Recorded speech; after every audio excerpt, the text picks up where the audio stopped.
कभी सोचा है कि एक ऐसा भारत कैसा होगा जहां दिल्ली से वैष्णो देवी का सफर सीधा आधा हो जाए, या फिर मुंबई से पुणे का वो खतरनाक रास्ता पूरी तरह से सेफ बन जाए। देखिए, ये कोई सपना नहीं है, ये हकीकत है। और ये हकीकत 2026 में शक्ल ले रही है। जी हाँ, साल 2026 ये वो साल होने वाला है जब भारत अपने जबरदस्त एक्सप्रेसवे नेटवर्क से खुद को पूरी तरह बदल रहा होगा। दूरियां मिट रही होंगी और विकास को एक नई तेज रफ्तार मिल रही होगी। तो सवाल यही उठता है कि आखिर एक उप महाद्वीप जितना बड़ा देश अपनी इन भारी भरकम दूरियों को कम कैसे कर सकता है। इसका जवाब छुपा है कंक्रीट और टेक्नोलॉजी के एक कमाल के मेल में। और ये बदलाव आ रहा है हजारों किलोमीटर लंबे हाईटेक एक्सप्रेसवे के एक बहुत बड़े नेटवर्क से। एक ऐसा जाल जो देश के कोने कोने को आपस में जोड़ रहा है। तो चलिए आज के सफर में देखते हैं कि 2026 का ये इंफ्रास्ट्रक्चर बूम आखिर है क्या। हम बात करेंगे कि उत्तर को कैसे जोड़ा जा रहा है, पश्चिम को कैसे ताकत मिल रही है, दक्षिण और पूर्व को कैसे मिलाया जा रहा है, और आखिर में इन सब से आगे की राह क्या बनती है। तो सबसे पहले चलते हैं उत्तर भारत की तरफ। ये वो इलाका है जहां पहाड़ हैं, मैदान हैं, लोगों की आस्था है और एक बड़ी अर्थव्यवस्था भी है। और यहाँ जो एक्सप्रेसवे बन रहे हैं ना, वो सिर्फ सड़कें नहीं है, ये तो व्यापार, तीर्थयात्रा और टूरिज्म की नई लाइफलाइंस बन रही हैं। और इस बदलाव की सबसे बड़ी मिसाल वो है उत्तर प्रदेश का बेहद एम्बिशियस प्रोजेक्ट गंगा एक्सप्रेसवे। ये सिर्फ एक सड़क नहीं है, बल्कि ये तो प्रदेश की इकोनॉमिक लाइफलाइन यानी आर्थिक जीवन रेखा बनने की तैयारी में है। जरा सोचिए, करीब 600 किलोमीटर लंबा एक्सप्रेसवे जो मेरठ को सीधा प्रयागराज से जोड़ देगा।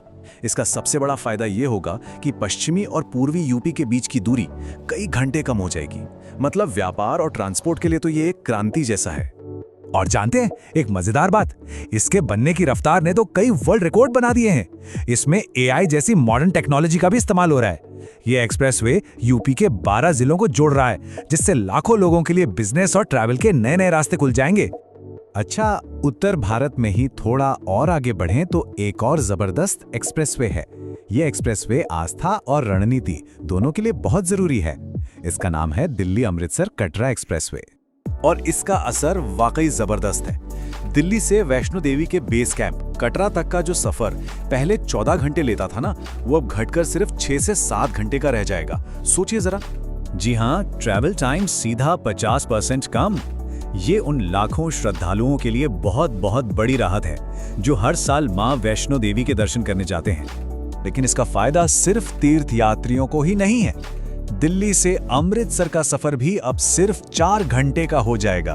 और जम्मू कश्मीर तक हमारी सेना की पहुंच भी पहले से कहीं ज्यादा मजबूत होगी।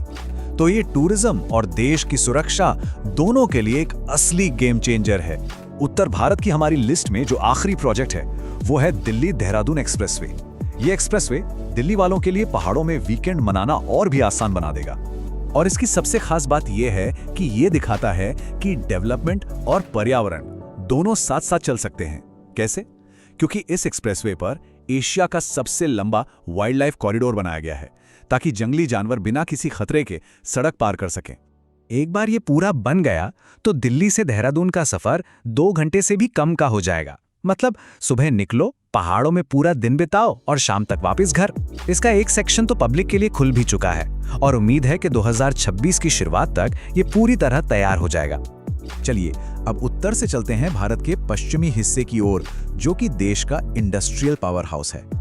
यहाँ जो एक्सप्रेसवे बन रहे हैं वो बिजनेस और कॉमर्स को एक नई एनर्जी दे रहे हैं। और इस इलाके का सबसे बड़ा और सबसे चर्चित प्रोजेक्ट है दिल्ली मुंबई एक्सप्रेसवे।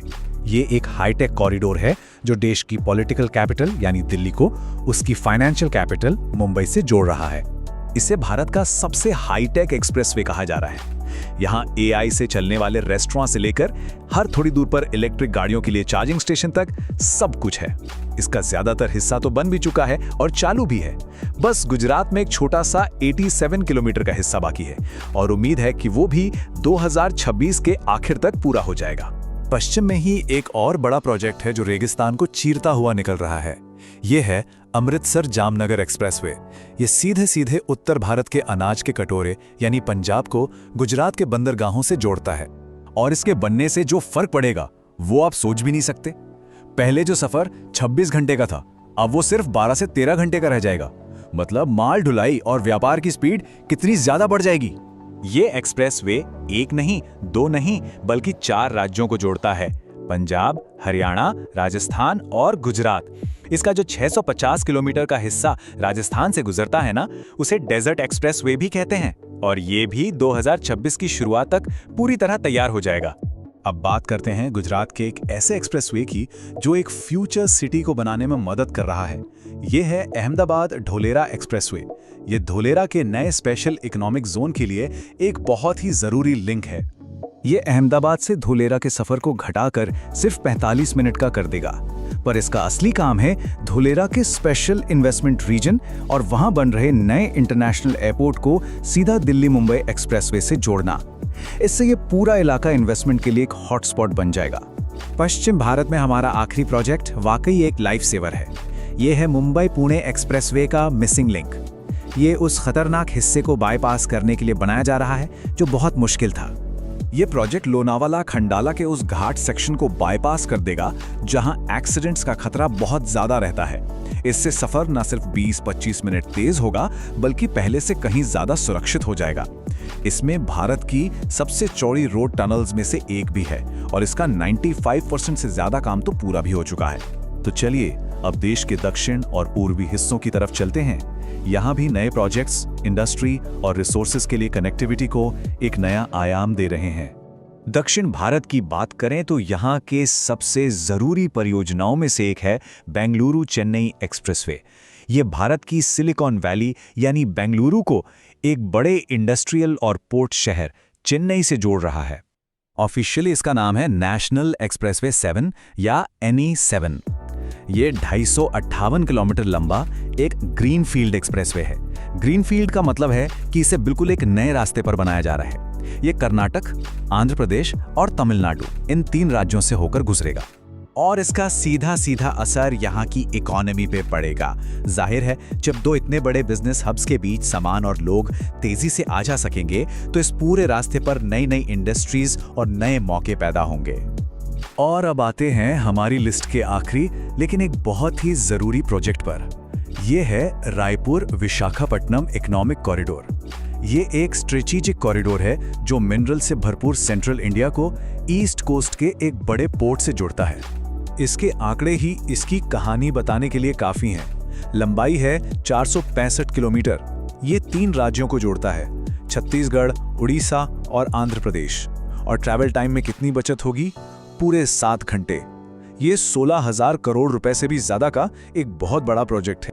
इस कॉरिडोर को गेम चेंजर इसलिए माना जा रहा है क्योंकि ये ओडिशा के उन इलाकों से गुजरता है जहां बहुत ज्यादा मिनरल्स हैं।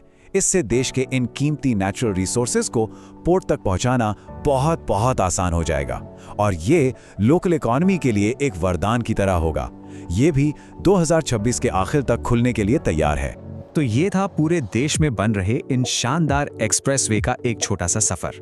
लेकिन सवाल ये है कि जब ये पूरा नेटवर्क तैयार हो जाएगा तो असल में इसका भारत के लिए मतलब क्या होगा? इसका जो मिला जुला असर होगा वो पूरे भारत को बदलने वाला है। ये इंडस्ट्रियल हब्स को पोर्ट से जोड़कर व्यापार को रफ्तार देगा, टूरिज्म को एक नया बूस्ट मिलेगा, रियल एस्टेट इन्वेस्टमेंट के लिए नए रास्ते खुलेंगे और सबसे जरूरी बात, ये देश भर में ट्रैवल टाइम और फ्यूल का खर्चा कम करेगा, लाखों लोगों की जिंदगी को आसान बनाएगा और नई नौकरियां भी पैदा करेगा। तो कुल मिलाकर 2026 में भारत एक नए दौर में कदम रख रहा है। एक ऐसा दौर जहां दूरियां किलोमीटर से ज्यादा घंटों में नापी जाएंगी। और ये हमें एक बड़े सवाल पर लाकर छोड़ता है कि जब एक देश इस तरह आपस में जुड़ जाता है तो फिर विकास का अगला फ्रंटियर क्या होगा।